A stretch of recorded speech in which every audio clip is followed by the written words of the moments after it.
Bismillahirrahmanirrahim. Assalamualaikum warahmatullahi wabarakatuh.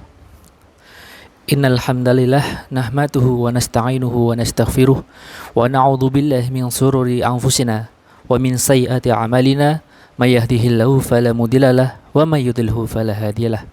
Asyhadu an la ilaha illallah wa asyhadu anna Muhammadan abduhu wa rasuluh la nabiyya wa la rasula ba'da. Amma ba'd. Pertama-tama marilah kita panjatkan rasa syukur kita kepada Allah Subhanahu wa taala yang telah melimpahkan nikmat iman dan Islam kepada kita semua, sehingga di bumi pertiwi ini, di tanah air tercinta ini, kita juga dapat merasakan dan dapat memeluk agama Islam sesuai dengan ajaran Nabi Muhammad SAW.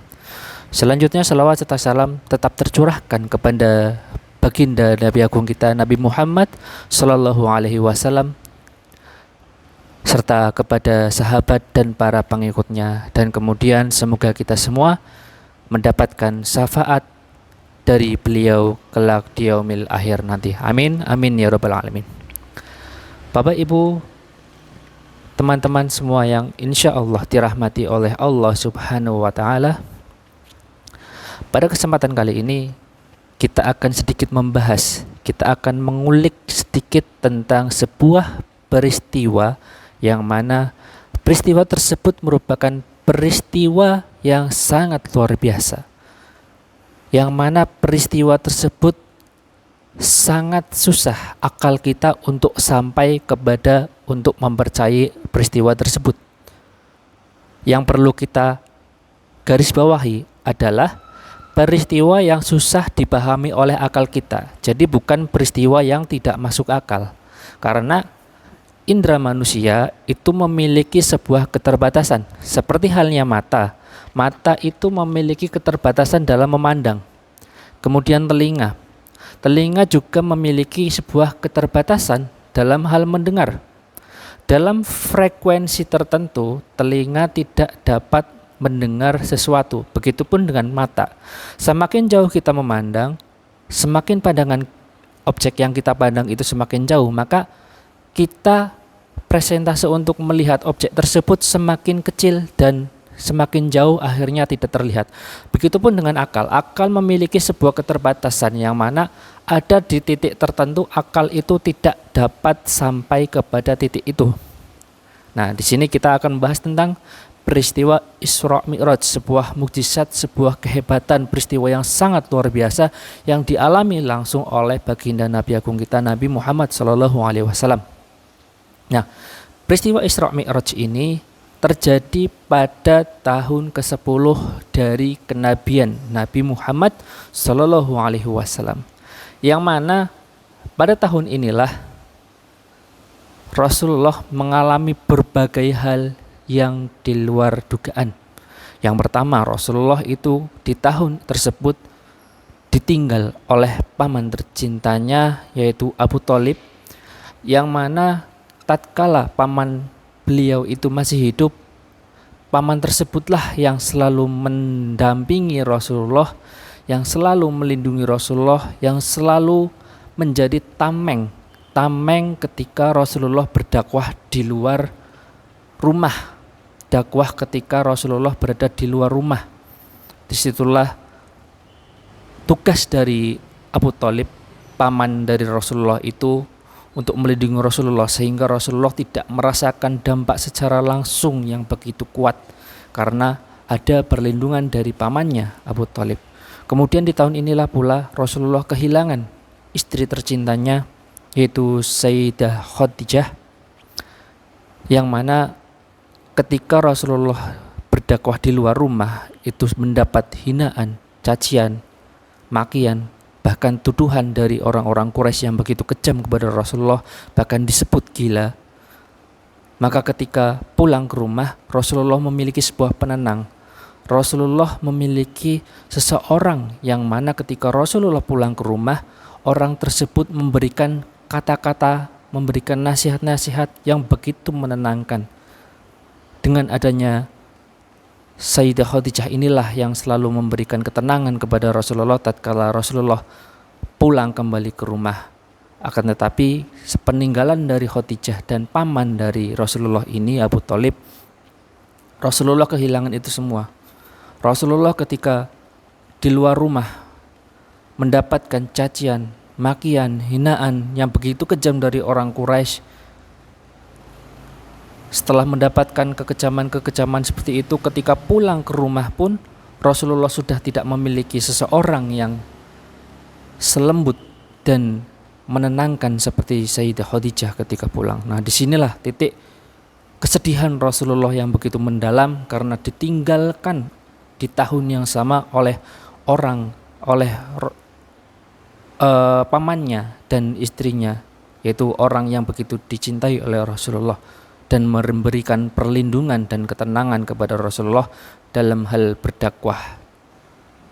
Nah, pada tahun inilah banyak ulama yang menyepakati bahwasanya tahun ini merupakan tahun kesedihan, amun huzn, karena menggambarkan betapa dahsyatnya, betapa sedihnya tahun ini yang dialami oleh Rasulullah SAW.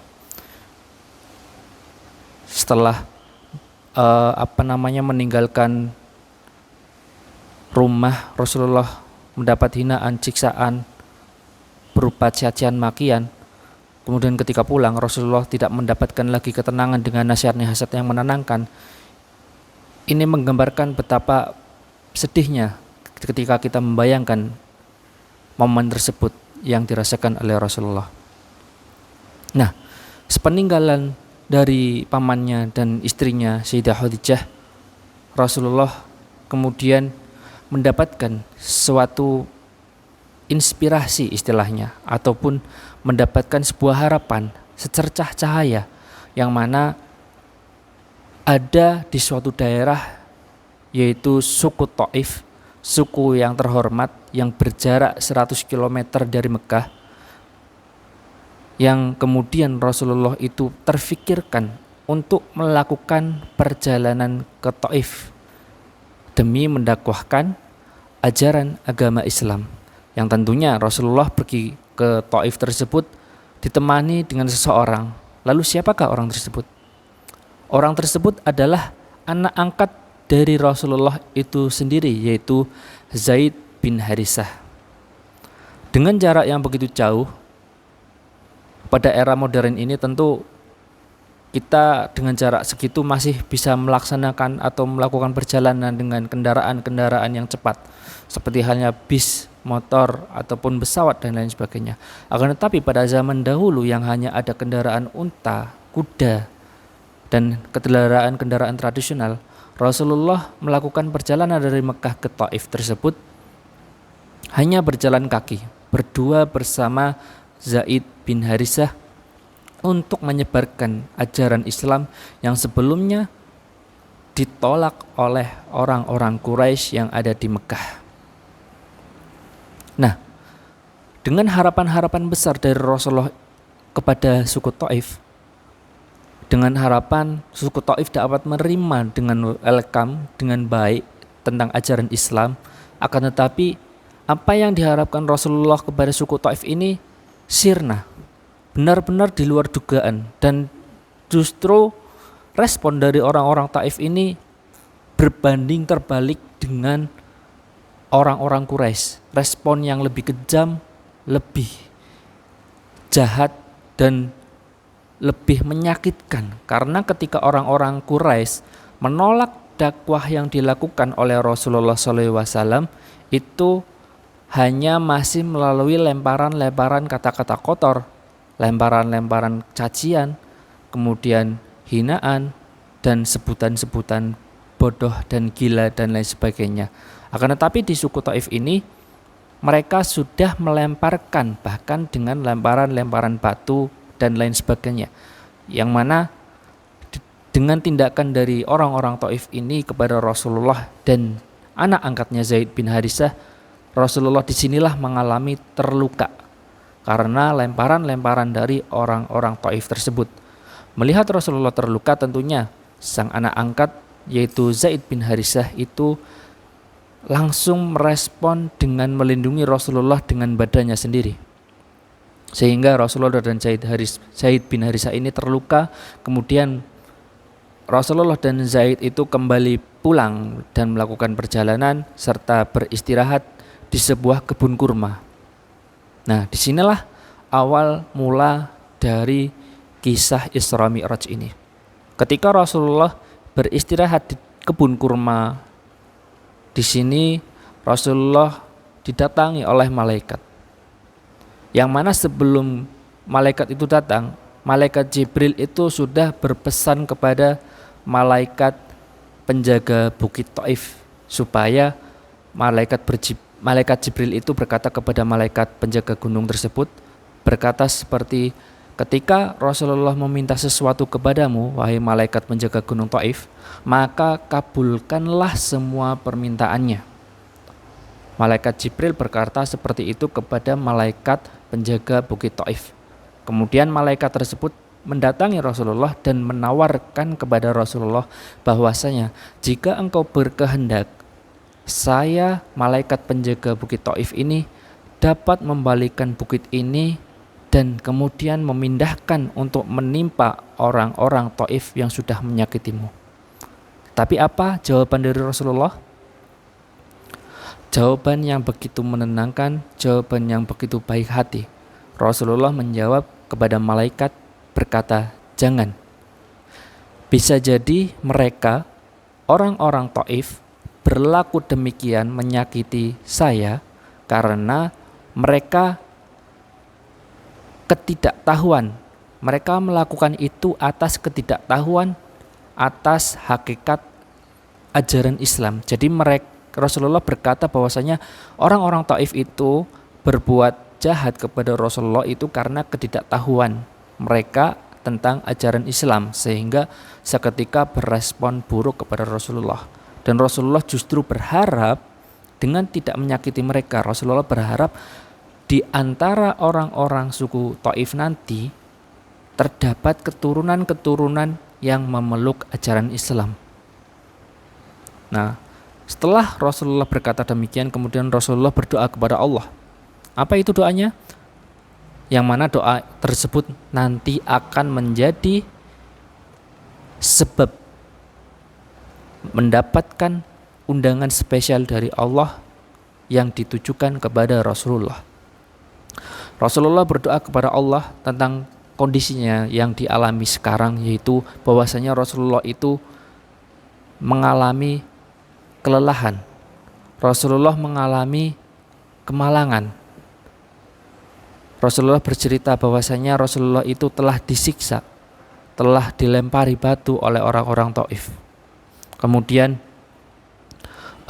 Rasulullah menunjukkan kelemahannya, bahwasanya Rasulullah dalam kondisi lemah.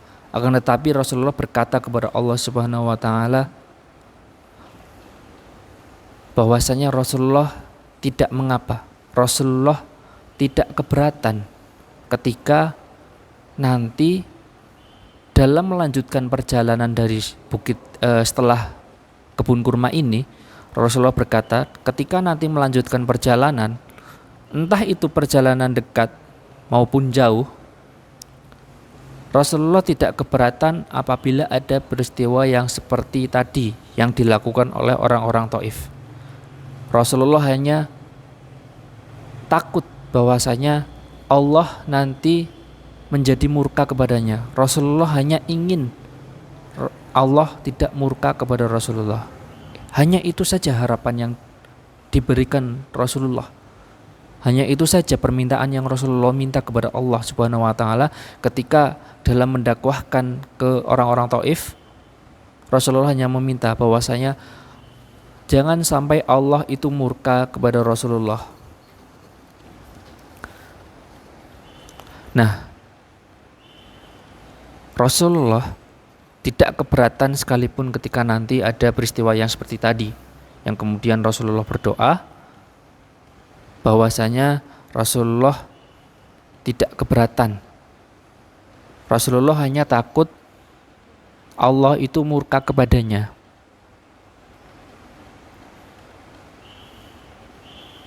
Oleh karena itu, dalam doa tersebut Rasulullah memantapkan diri untuk bertawakal kepada Allah Subhanahu wa taala tentang jalan dakwah yang dialami sekarang, dan yakin bahwasanya kasih sayang Allah Subhanahu wa taala itu lebih besar dan lebih luas daripada siksaan-siksaan orang kafir yang dilakukan kepada Rasulullah SAW.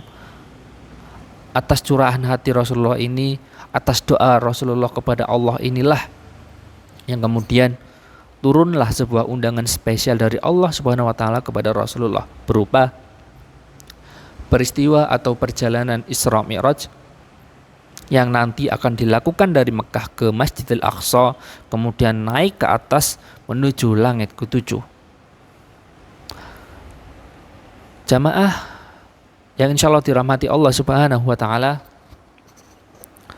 singkat cerita, Rasulullah melaksanakan Isra Mi'raj yang kemudian dikabarkan kepada orang-orang Mekah, kepada orang-orang Quraisy, kepada orang-orang Muslim yang kala itu sudah menganut agama Islam.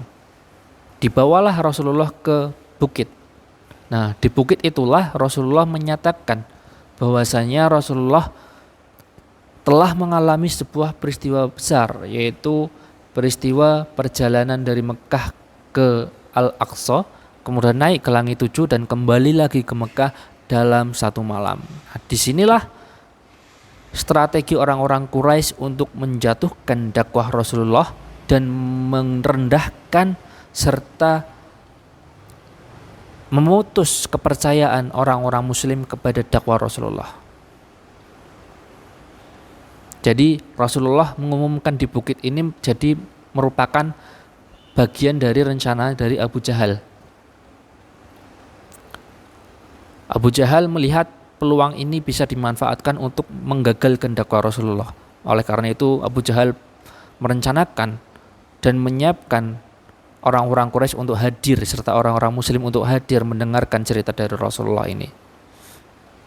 Yang sejatinya Abu Jahal sebenarnya adalah orang yang bijaksana. Akan tetapi dengan kesombongannya itu, kesombongan atau kebanggaan dengan sukunya dari Abu Jahal, dari keluarganya Abu Jahal, yang tidak menerima dari keluarga Muhammad itu ada seorang Nabi dan Rasul, akhirnya Abu Jahal ini mendapatkan julukan Abu Jahal dari Rasulullah. Sedangkan di kalangan orang Quraisy, Abu Jahal mendapatkan julukan yaitu Abu Hakam, yaitu orang yang bijaksana. Tetapi karena kesombongannya Abu Jahal ini tidak mau menerima dakwah Rasulullah, walaupun sebetulnya Abu Jahal itu tahu apa yang disampaikan Rasulullah itu benar, tetapi dia tidak mau meyakini dan tidak mau mengikuti Rasulullah karena gengsi dengan sukunya. Nah, kembali lagi ke kisah tadi. Rasulullah di sini menyampaikan bahwasanya Rasulullah melakukan perjalanan dari Mekah ke Al-Aqsa, kemudian naik ke langit ke-7. Nah, dalam perjalanan Isra Mi'raj inilah Rasulullah melakukan ditunjukkan oleh malaikat tentang siksa neraka, siksa kubur dan lain sebagainya, dan kemudian akhirnya naik ke langit ke-7 mendapatkan mandat untuk melaksanakan sholat 5 waktu setelah bernegosiasi berkali-kali dengan Allah Subhanahu wa taala. Nah, disinilah pelajaran ataupun kisah dari perjalanan Isra Mi'raj yang dilakukan oleh Rasulullah SAW. Ada beberapa hikmah yang dapat kita ambil dari kisah Isra Mi'raj ini, yang tentunya kisah ini sebetulnya panjang sekali, tapi untuk pertemuan kali ini kita singkat dan kita fokus kepada hikmah yang dapat kita ambil dari peristiwa tersebut. Hikmah yang pertama yaitu setiap pekerjaan baik itu pasti akan mendapatkan suatu halangan. Setiap pekerjaan, setiap tindakan, setiap tingkah laku yang bermuara kepada kebaikan, yang bermuara kepada perubahan untuk menuju lebih baik pasti akan mendapatkan rintangan. Seperti halnya kita ingin sukses, tentunya dalam menggapai kesuksesan itu pasti ada hal-hal yang harus kita lewati, ada proses-prosesnya, ada penghalang-penghalangnya. Begitupun tujuan utama kita juga, yaitu untuk menggapai surga. Itu banyak sekali penghalangan yang harus kita lewati, entah itu godaan setan, kemudian godaan-godaan duniawi dan lain sebagainya, itu banyak sekali. Disinilah yang menunjukkan bahwasanya ketika kita dalam memperjuangkan sesuatu untuk kebaikan, pasti akan diuji oleh Allah Subhanahu wa taala. Diuji untuk mengukur seberapa kesungguhan kita untuk melakukan hal tersebut. Yang kedua yaitu bagaimana sikap Rasulullah terhadap orang-orang yang menolak dakwahnya. Jadi Rasulullah dalam merespon orang-orang yang menolak dakwahnya itu merespon dengan proporsional, merespon dengan sesuai kebutuhan. Jadi ketika yang dilakukan oleh orang-orang yang menolak dakwah Rasulullah membalasnya dengan terukur. Tidak semerta-merta Rasulullah berdakwah, orang Quraisy, orang kafir itu berbuat buruk kepadanya, seketika itu Rasulullah berbuat buruk juga. Itu Rasulullah tidak seperti itu, memberikan balasan dengan balasan-balasan yang baik. Seperti halnya ketika kita nanti dalam berkehidupan, itu perlu halnya mencontoh dalam tindakannya Rasulullah ini, bersikap proporsional pada suatu peristiwa tertentu. Jadi dalam bersikap kita harus berpikir matang, jangan asal bertindak. Apa bedanya kita dengan orang-orang yang sudah berbuat jelek kepada kita, kemudian kita membahas kejelekan itu dengan kejelekan juga. Itu tidak ada bedanya dengan kejelekan itu.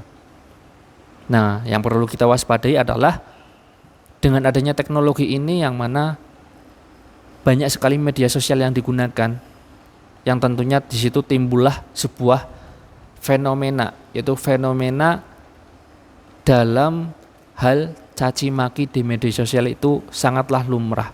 Entah itu di Facebook, Instagram, Twitter dan lain sebagainya. Pasti ketika kita membuka suatu konten, kemudian membaca kolom komentar, pasti di situ terdapat suatu caci maki, hina-hinaan, jelek-jelekan dan lain-lain. Itu adalah salah satu dampak dari kemajuan teknologi yang mana tidak didasari dengan tadi sikap proporsional atau bersikap dengan bijak dalam menentukan tindakan atau sesuatu. Nah, kemudian yaitu yang ketiga adalah bagaimana Rasulullah menaruh perlindungan dan harapannya kepada Allah Subhanahu wa taala. Rasulullah sepeninggalnya pamannya, kemudian istri tercintanya, kemudian Rasulullah menaruh harapan kepada suku Taif untuk menerima dakwahnya, akan tetapi harapan-harapan itu pupus. Nah, disinilah Rasulullah menaruh harapan, menaruh tawakal sepenuhnya kepada Allah, bahwasanya Allah lah zat yang maha bisa, Allah lah zat yang maha tahu, Allah lah zat yang maha bijaksana, yang mana Allah lebih tahu mana yang lebih baik diberikan kepada hambanya. Inilah suatu hikmah yang dapat kita ambil, bagaimana kita bersikap, bagaimana kita menaruh harapan kepada Allah Subhanahu wa taala. Memang bagus dalam kita berkehidupan, dalam kita mengejar sesuatu, itu bagus ketika kita mempunyai sahabat yang kuat di sisi kita untuk mencapai suatu tujuan. Akan tetapi karena sahabat adalah manusia juga yang mana tidak memiliki kekekalan di situ, lambat tahun pasti kita akan kehilangan juga. Oleh karena itu tetaplah sandarkanlah semuanya kepada Allah, tawakalkan semuanya kepada Allah, muarakan semua tindakan kita kepada Allah Subhanahu wa taala, zat yang maha kuasa. Mungkin seperti itu hikmah yang dapat diambil dari peristiwa Isra Mi'raj, yaitu yang pertama adalah setiap pekerjaan baik pasti akan mendapatkan suatu ujian, yaitu suatu ujian yang mana bisa menjadi ujian itu seperti guncangan yang mengguncangkan hati kita, yang mengguncangkan hati sehingga kita menjadi gagal untuk mencapai suatu tujuan itu. Yang kedua yaitu bagaimana sikap Rasulullah untuk bersikap proporsional menanggapi respon dari orang-orang yang menerima dakwahnya. Seperti halnya Nabi Musa yang berdakwah kepada Fir'aun. Apakah Allah memerintahkan kepada Nabi Musa untuk berdakwah dengan kejam, untuk berdakwah sesuai apa yang diberikan oleh Fir'aun kepadanya, yang mana Fir'aun pada kala itu adalah raja yang kejam, yang mengaku Tuhan. Tetapi dakwah yang dilakukan oleh Nabi Musa tetaplah bijak. Yang kemudian hikmah yang ketiga yaitu sandarkanlah, muarakanlah untuk Allah Subhanahu wa taala. Mungkin cukup sekian yang dapat saya sampaikan mengenai peristiwa Isra Mi'raj ini. Saya mohon maaf apabila ada kata yang kurang berkenan, karena sejatinya kebenaran hanya milik Allah Subhanahu wa taala. Dan saya di sini tidak ada maksud untuk menggurui Bapak, Ibu, dan teman-teman sekalian, akan tetapi sebagai wujud evaluasi diri dan kembali mengingat mengenai peristiwa bersejarah dan peristiwa mukjizat berupa Isra Mi'raj. Semoga dengan tayangan ini dapat kita ambil hikmah dan dapat kita terapkan dalam kehidupan semua dan dapat bermanfaat. Amin amin ya rabbal alamin. Demikian akhirul kalam. Wassalamualaikum warahmatullahi wabarakatuh.